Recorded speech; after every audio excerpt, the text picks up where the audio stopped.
Hello everyone, good evening. চলে এসেছি আর একটা নতুন ব্লগ নিয়ে। আমি হয়ে গেছি রেডি। এখন আমি আর মা একটু বাজারে বেরিয়েও গেছি। অ্যাকচুয়ালি আমারই একটু বাজারে দরকার ছিল, আমার কাপড় কেনার ছিল। আমার একটা ব্লাউজের অর্ডার এসছে, তো সেটার জন্য কাপড়ের দোকানে চলেও গেছি। দাদা অনেকক্ষণ দাঁড় করিয়ে আমার সাথে ঝগড়া করার পর আমার জিনিসটা দিয়েছে। তারপরে চলে এসেছিলাম একটু টাটা গ্লুকো কিনতে। এই গরমে এটাই শান্তি। কে কে এটা খেতে পছন্দ করো অবভিয়াসলি আমায় কমেন্ট বক্সে জানাবে। আমার আর আমার মায়ের তো এটা খুবই ফেভারিট। আমি 3টে অরেঞ্জ, মা 2টো লেমন। আমি অরেঞ্জটা ভালোবাসি, তাই আমি অরেঞ্জ ফ্লেভারটা নিয়েছি। তারপরে চলে এসেছিলাম সোনার দোকানে একটা রূপোর আংটি দেখতে। ওখান থেকে বেরিয়ে বাড়ির রাস্তায় আস্তে আস্তে মাকে বলছে, মা আইসক্রিম খাবে? মা বলছে হ্যাঁ খেলেই হয়।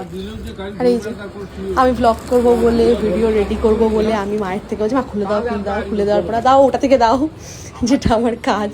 একটুও কাজ করে করবো না কিছু নিজে হাতে। তারপরে খেতে খেতে চলে আসলাম বাড়ির গলিতে। ও হ্যাঁ, তার আগে বলে দিই, এই যে দেখতে পেলে এক ঠাকুর বানানোর জায়গায় গিয়ে কথা বলেছিলাম। অ্যাকচুয়ালি আমাদের বাড়িতে গণেশ পুজো হয় এবছর, আমাদের 3rd টাইম। তো ওটার অর্ডার দিতেই বেসিক্যালি গেছিলাম।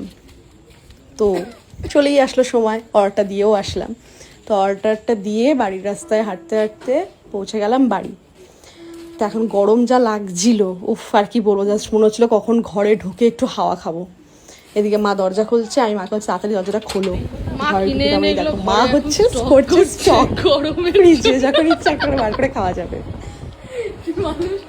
ফ্রিজে নানা রকম জিনিস স্টক করে মা একবারে 5টা কিনে নিয়ে এসে। তো চলো আজকের মতো ব্লগ এখানেই এন্ড করলাম। আবার দেখা হবে নেক্সট কোনো ব্লগে।